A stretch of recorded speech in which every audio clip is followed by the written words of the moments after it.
This is a lecture from Open Tuition. To benefit from the lecture, you should download the free lecture notes from opentuition.com. Okay, so let's go through and look at the first part of the syllabus, which is all about the regulatory environment and corporate governance. But I think there's a little bit more to it than that. So let's go through and look at chapter 1, which talks about the regulatory environment.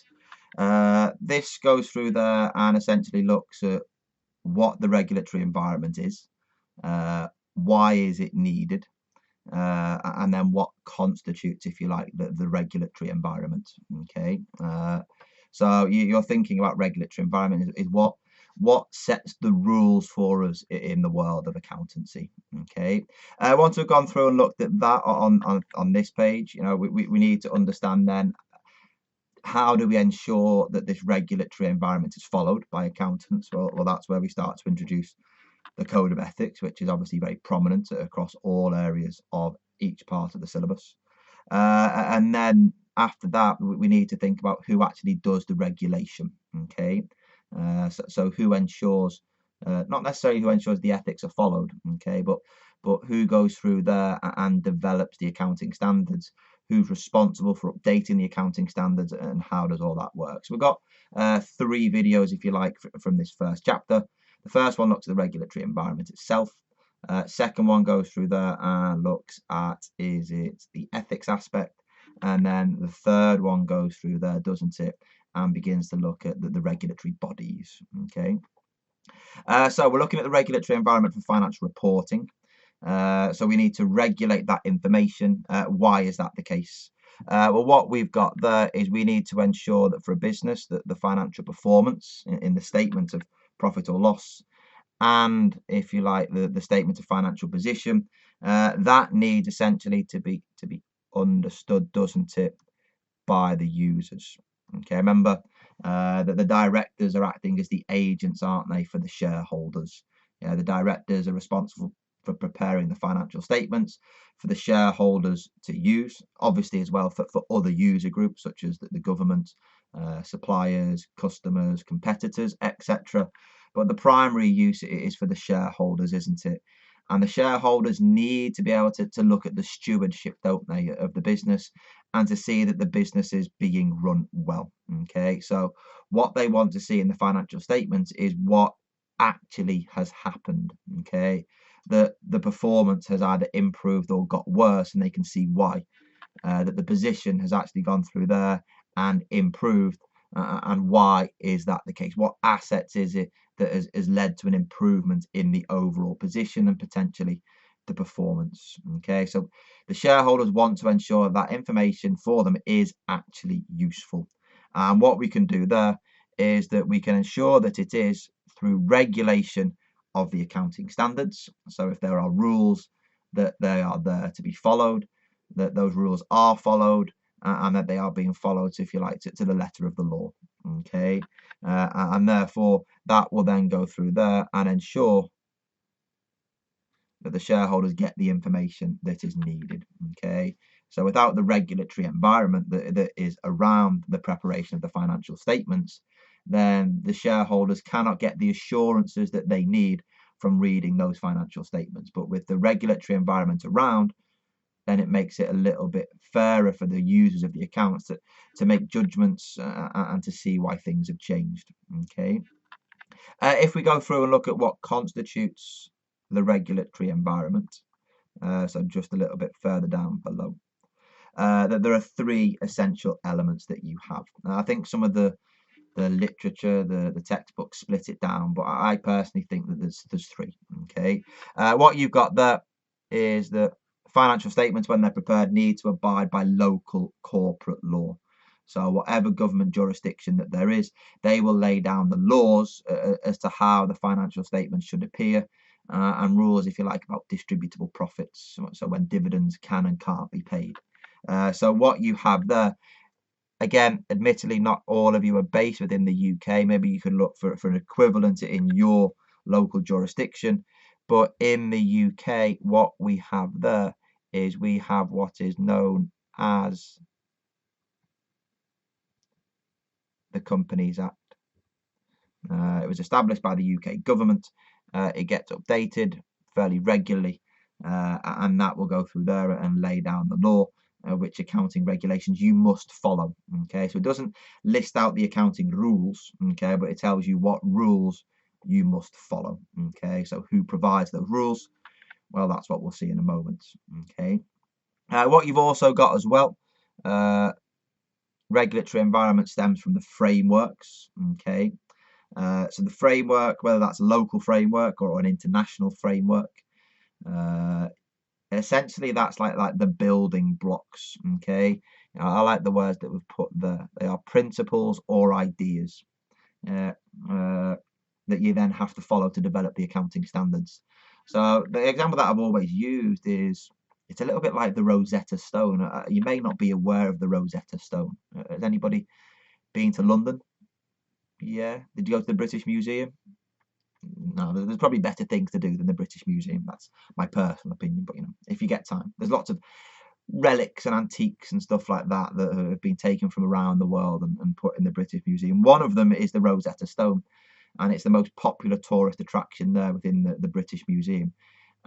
Essentially, there's lots of carvings on it and inscriptions, and it was those inscriptions that then led people who were involved in history and archaeology to understand Egyptian hieroglyphics. Okay, so that Rosetta Stone was, if you like, the framework for them to understand how hieroglyphics came about, and hieroglyphics, difficult to say, isn't it? Hieroglyphics essentially is like the development of language, isn't it? That was one of the first ways in which humans knew about communicating written language and written speak, wasn't it? So therefore, what we can then think about is that your framework is the Rosetta Stone, isn't it, that underpins the development of all the accounting standards and helps us understand why we have those accounting standards based upon the principles that are set out. Okay, because then what happens is that those frameworks then help us to prepare financial reporting standards. So in those financial reporting standards, they are essentially the rules, aren't they? Whether they are local rules or whether they are international rules. Now, international rules is what we follow in our syllabus with all of your IFRSs and IRSs. Okay, sorry, IASs. And what you'll find there is that IFRSs, and we'll touch upon it again later on, is that they are very principles based. So, they take some principles. Those principles come from the framework, don't they? Okay, and they've used those principles. They allow, if you like, a little bit of subjectivity, okay, estimates and how you go through there and interpret things. They allow for the fact that different people could interpret things slightly differently, but as long as the principle is followed, then that is fine. Okay, and that set of principles is applied to all areas within the financial statements. You could have, if you like, is it there your local rules? So we could have the, is it UK GAAP? So your UK generally accepted accounting practice, or is it there your US GAAP? And the key thing that you will determine about your US GAAP is that we will see is very much rules based.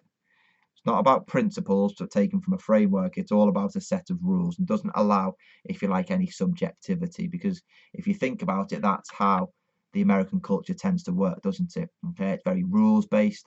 If you break the rules, then there is evidence that you've broken the rules, and then you could be sued.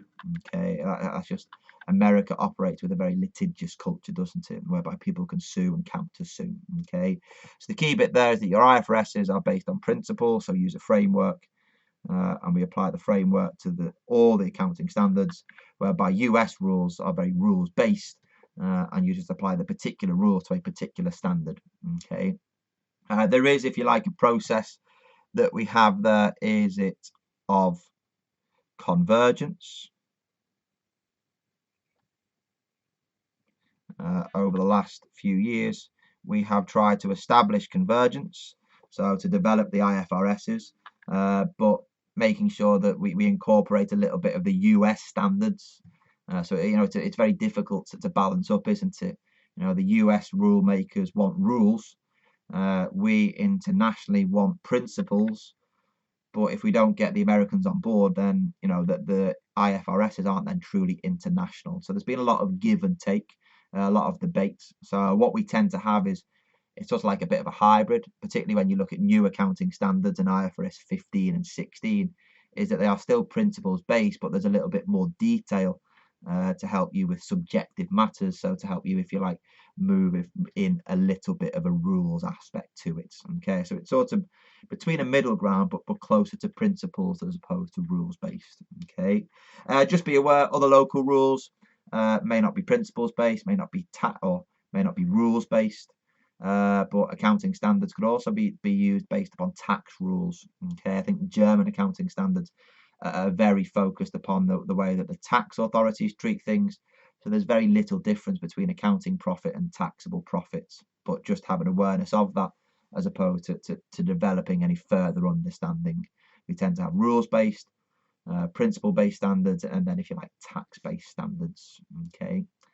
There we go. So that's the regulatory environment. That's what underpins things.